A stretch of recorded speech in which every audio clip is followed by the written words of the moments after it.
태양광 발전 사업을 목적으로 버섯 재배사나 곤충 사육사 등 농지 이용 시설로 위장한 채 실제로는 농사를 짓지 않는 꼼수가 기승을 부리고 있습니다. 홍성에서만 지난달 32건이 적발됐습니다. 예산군을 통과하는 내포 태안선과 중부권 동서횡단선 사업이 제4차 국가철도망 구축계획 추가 검토 사업에 반영됐습니다. 서해선 복선전철 삽교 역사 신설도 탄력을 받을 수 있을지 주목됩니다. 23일 홍성 홍부급에 있는 생활 폐기물 처리장에서 화재가 발생했습니다. 불은 쓰레기 1,000톤을 태우고 2시간 만에 진화됐습니다. 서산과 당진에서는 겹벚꽃과 유채꽃이 만개해 나들이객들의 발길이 이어지고 있습니다. 우리 지역 막바지 봄꽃 구경 명소를 소개합니다.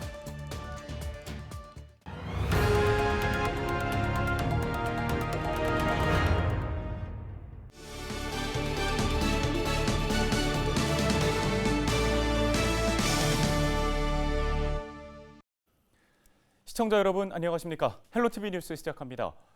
요즘 충남 농촌에 태양광 발전 시설이 눈에 띄게 많아졌습니다. 정부가 재생에너지 보급을 확산하고 또 농가의 수익도 늘리기 위해서 태양광 사업 규제를 완화했기 때문인데요. 문제는 이를 악용하는 사람들입니다. 태양광 수익을 얻기 위해서 농업 시설만 지어놓고 실제로는 농사를 하지 않는 사례가 잇따라 적발되고 있습니다. 정선영 기자가 불법 현장을 취재했습니다. 홍성에 있는 한 버섯 재배사입니다. 지붕마다 태양광 패널이 빽빽하게 설치돼 있고 주변엔 전봇대와 전선이 질비합니다. 그런데 문 틈으로 보이는 내부엔 폐목 6개만 덩그러니 놓여 있습니다. 이 마을에 버섯 재배사 허가가 난 건 지난해 1월. 바로 1년 뒤에 태양광 발전 시설이 설치됐습니다. 주민들은 이곳에 사람이 드나들거나 실제로 버섯을 재배하는 걸 본 적이 없다고 말합니다. 버섯자리를 하려면은 참나무를 사다가 종류를 넣어서 이렇게 했다가 해야 되는데 가보시면 알지면은 떼목 갖다 놨어요. 관리 나봐요. 그냥 해놓고 그냥. 그러니까 실제 농사 짓는 분이 없는 거죠? 거의 없죠. 농사지. 정부는 농사를 지으면서 전기를 생산할 수 있게 2018년 농지법을 개정하고 태양광 사업을 장려했습니다. 버섯 재배사와 곤충 사육사 등 농지 이용 시설은 별도 허가 없이 신고만 하면 지붕에 태양광 설비를 설치할 수 있게 된 겁니다. 하지만 태양광 수익만을 목적으로 편법 운영하는 사례가 늘면서 부작용도 속출하고 있습니다. 지난달 홍성에서만 32건이 적발됐는데 전체 버섯 재배사와 곤충 사육사의 70%에 달합니다. 제도의 본래 취지대로 적법하게 운영하고 있는 농가는 피해를 호소합니다. 태양광 시설에서 생산된 전력을 판매하려면 선로를 깔아야 하는데 일부 업자들이 망을 대거 선점하고 있어 작업이 지연되거나 용량이 제한되기 때문입니다. 저 같은 경우에도 처음에는 얘를 한 1, 2년 지체가 됐던 게 실제 선로가 여기 없었어요. 원래는 여기 이제 한 45kW에서 50kW 설치를 할 수 있었는데 그 선로 부분 때문에 저희도 이제 30kW 미만으로 설치를 할 수밖에 없었습니다. 홍성군은 1년에 3차례 실태 점검에 나서기로 했습니다. 개선하지 않는 사업주에 대해선 농지법 위반 혐의로 고발하거나 농지 처분 명령 등을 내릴 방침입니다. 해당 농가의 성실 경작 조치 등 행정 조치를 할 예정이고요. 이후에도 농지 이용 시설로 허가된 이런 시설들이 태양광 시설로만 운영되는 편법 사례가 발생되지 않도록 지속적으로 지도 단속을 실시할 계획입니다. 정부는 2030년까지 농촌 지역 태양광 발전을 10기가와트로 늘릴 계획입니다. 하지만 법의 허점을 악용한 꼼수가 기승을 부리면서 피해는 고스란히 농가에게 돌아가고 있습니다. 헬로티비 뉴스 정선영입니다.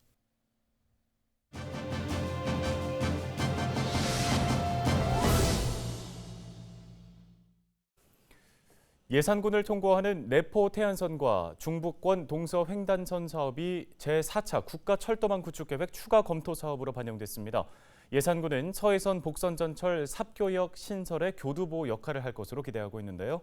예산군 박용산 건설교통과장과 전화 연결해서 보다 자세한 내용 들어보겠습니다. 과장님 안녕하세요. 네, 안녕하세요. 예산군 박용산 건설교통과장입니다. 네, 먼저 지난 22일 제4차 국가철도망 구축과 관련된 공청회가 있었죠. 이 내용부터 짚어주시죠. 네, 국토교통부는 22일 한국교통연구원 주최로 열린 제4차 국가철도망 구축계획 수립 연구 공청회를 개최하였고 서해안 지역의 새 고속철도 등 중장기 법정 계획을 발표했습니다. 국가철도망 구축 계획은 우리나라 철도의 장기 비전과 전략, 철도 운영 효율화 방안 등을 제시하기 위해 5년마다 10년 단위로 수립하는 중장기 계획입니다. 네, 이 자리에서 반가운 소식이 전해졌죠. 직접 소개를 좀 해주실까요?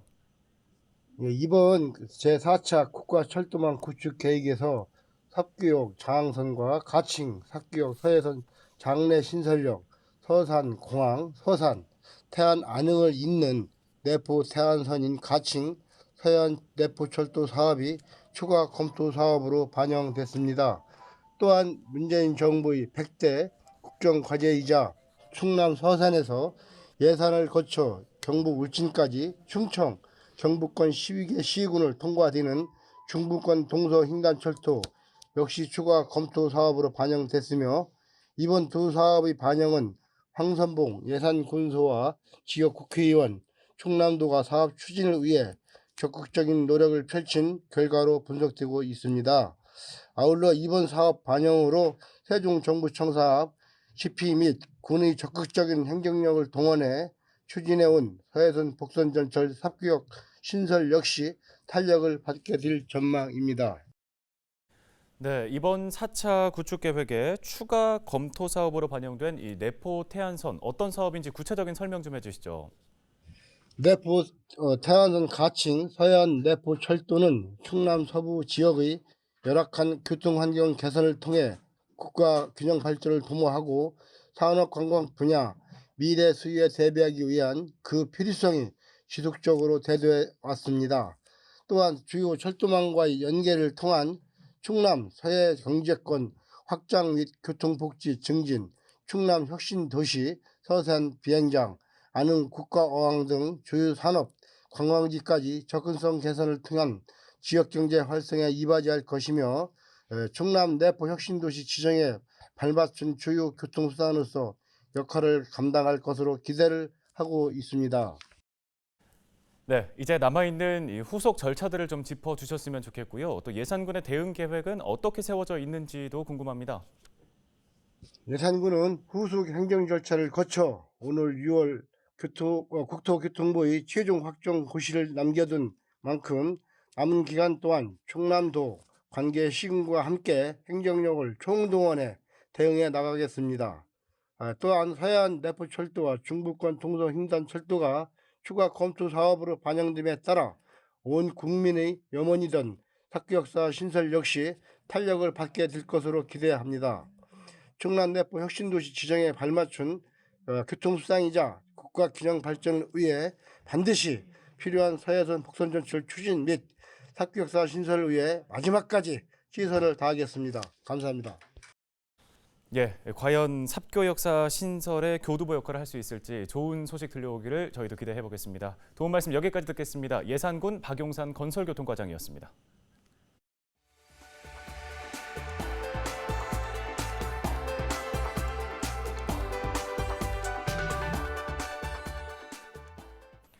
지역 소식 이어갑니다. 23일 낮 12시쯤 홍성 홍부급에 있는 생활 폐기물 종합 처리장에서 불이 났습니다.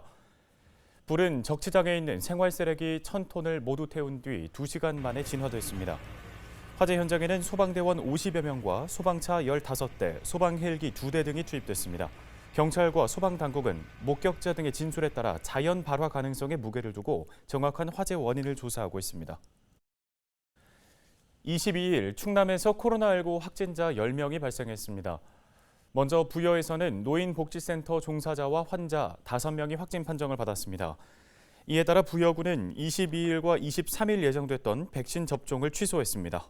이 밖에 천안에서 3명, 아산과 보령에서 각각 1명의 확진자가 발생했습니다. 2분기 백신 접종 대상자의 접종률은 31.1%를 보이고 있습니다. 또 이상 반응은 22일 하루 20건이 신고됐으며 이 중 중증 이상 반응은 없었습니다. 다음 소식입니다. 올해는 봄비 때문에 벚꽃이 빨리 지면서 제대로 못 봐서 아쉬운 분들 많으실 텐데요. 지금 서산에서는 겹벚꽃이 활짝 펴서 또 한 번 장관을 이루고 있다고 합니다. 우리 지역의 맛바지 봄꽃 명소를 김단비 기자가 소개해드립니다. 겹벚꽃으로 둘러싸인 고즈넉한 천년고찰. 주변 산세와 어우러져 한 폭의 동양화 같은 풍경을 자아냅니다. 강렬한 진분홍부터 우리나라의 단 4그루 개심사에만 있는 청벚꽃까지 사찰 곳곳마다 겹벚꽃으로 온통 물들었습니다. 꽃송이가 커서 왕벚꽃이라고도 불리는 겹벚꽃은 일반 벚꽃이 지고 난 뒤 피기 시작해 늦봄까지 감상할 수 있습니다.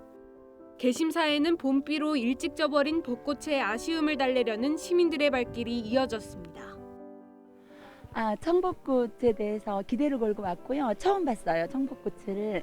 근데 색상이 오묘하고 이렇게 도도한 자태를 뽐내고 있는 것 같아서 고생하고 온 보람이 있고요. 서울은 이미 이제 벚꽃이 다 거의 진 상태인데 또 혹시나 여기도 더 남쪽이라 더 빨리 질 줄 알았는데 와 보니까 아직 그 만발해 있어서 보기 좋았습니다. 당진 합덕제 산책로를 따라 노란 유채꽃이 활짝 폈습니다.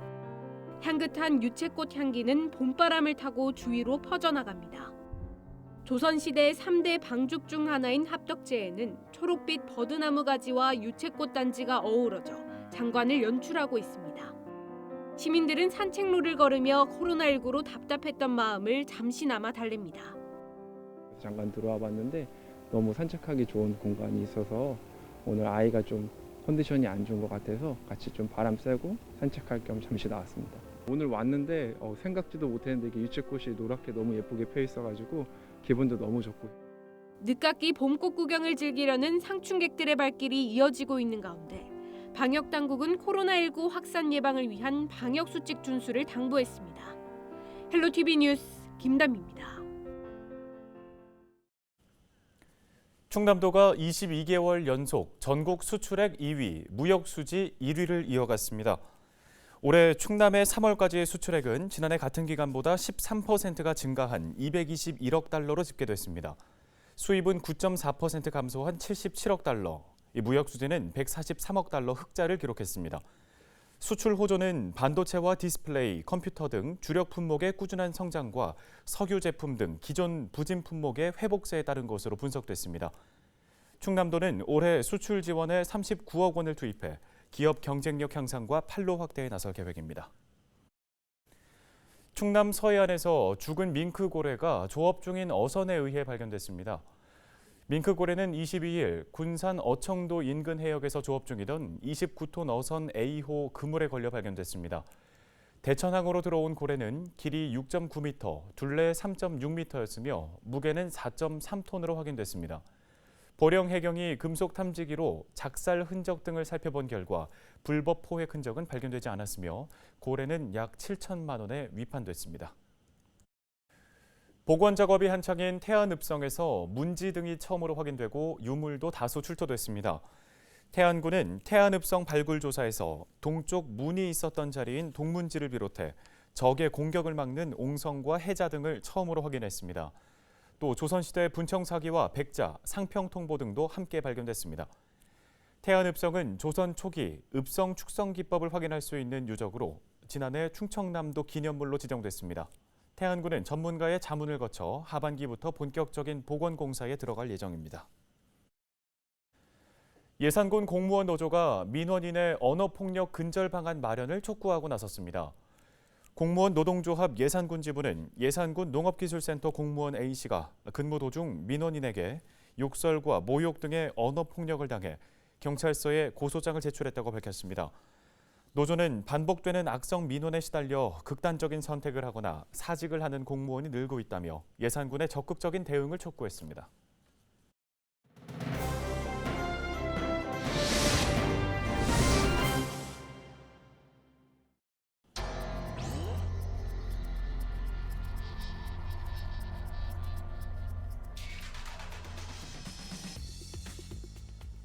무언가를 하지 않고 가만히 한 곳만 멍하게 바라보는 상태. 요즘 말로 멍 때린다라고 하죠. 장작이 타들어가는 소리를 들으면서 가만히 있는 건 불멍. 또 바닷가 파도나 수도권의 물고기를 바라보며 복잡한 머리를 식히는 건 물멍이라고도 하는데요. 이러고 있으면 긴장이 풀리면서 편안해진다는 사람들이 많습니다. 실제로 2014년 서울 광장에서는 처음으로 멍 때리기 대회가 열렸습니다. 참가자들은 아무 말도 하지 않고 가만히 시간을 보내야 하는데요. 가장 안정적인 심박 그래프를 보인 사람이 우승하는 대회입니다. 현대인의 뇌를 쉬게 하자는 게 이 대회의 취지죠. 외국인들의 반응도 뜨거워서 중국과 대만, 그리고 홍콩, 네덜란드로까지 번지면서 국제 대회로도 개최가 됐고 지난해에는 온라인으로 개최되기도 했습니다. 자, 올해는 부산 영도 바다에서도 멍때리기 대회가 열렸는데요. 우승자 홍성신 씨는 이런 인터뷰를 남겼습니다.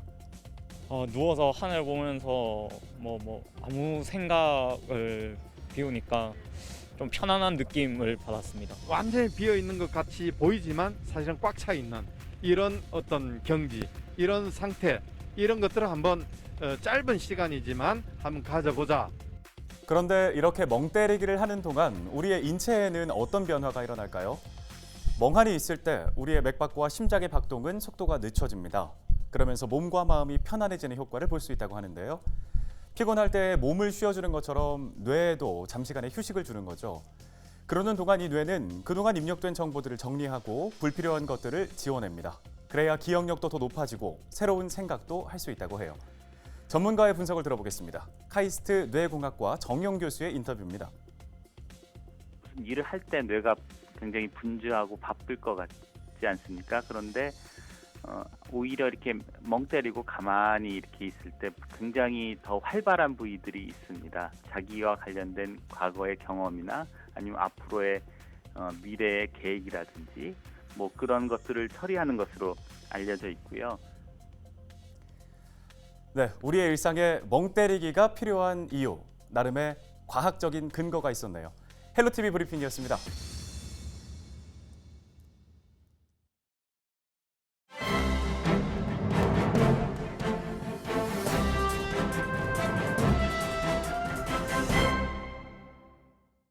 AI 아나운서가 전해드리는 신문 브리핑 충청투데이 기사입니다. 스승의 날을 앞두고 어린이집에 자녀를 맡긴 부모들의 선물 걱정이 깊어지고 있다는 내용입니다. 어린이집은 유치원과 달리 김영란법 적용 대상이 아닌데다가 최근 어린이집 내 학대 문제가 끊이지 않으면서 자녀를 잘 봐달라는 선심성 선물을 해야 할지에 대한 고민인 것으로 해석됩니다. 교육계에 따르면 어린이집 원장과 교사는 일명 김영란법 적용 대상에 포함되지 않습니다. 보육교사는 공무수행 인사에 해당하지 않는다는 것이 이유인데 이에 따라 어린이집 종사자는 유치원 및 초중 고등학교 교사와 달리 학부모에게 선물을 받는데 법적 제약이 없습니다. 어린이집은 과거 교사의 환심을 사기 위해 고가의 금품을 제공했던 폐해를 뿌리 뽑고자 제정된 김영란법을 비껴가는 것입니다. 이에 학부모들 사이에선 어린이집 원장 또는 교사에게 선물을 안 하기 어렵다는 목소리까지 나오고 있습니다. 다른 부모들은 다 주는데 혼자만 안 주면 자녀가 차별을 받거나 소외당할 수 있다는 걱정에 대가성 선물을 준비한다는 것입니다.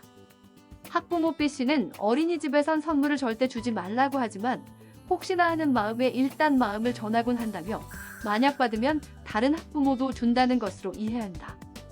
다른 부모들은 다 하는데 가만히 있을 순 없다고 말했습니다. 이렇다 보니 지역 교육 시민단체는 어린이집 보육교사도 김영란법을 적용받을 필요가 있다고 주장하고 있습니다. 지금까지 AI 아나운서가 전해드리는 신문 브리핑이었습니다.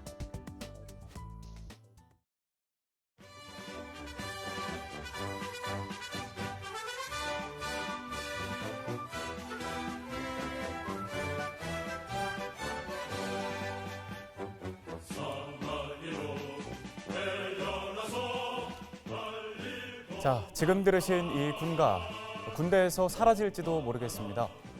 여성도 군대에 가게 해달라는 청와대 국민청원에 현재까지 20만 명이 동의하면서 남녀 평등 징병제를 둘러싼 논쟁에 불이 붙었죠. 부족한 병력 자원 확보와 성평등 측면에서 바람직한 논의라는 주장이 있는가 하면 여권 신장 운동에 제동을 걸려는 불순한 의도라는 주장도 있습니다. 이 화두가 정치권으로까지 번지면서 뜨거운 감자가 됐는데요. 불필요한 성 대결 소모전으로 흐르지 않고 국가 안보를 위한 건강한 논의로 이어지기를 바랍니다. 뉴스 마치겠습니다. 고맙습니다.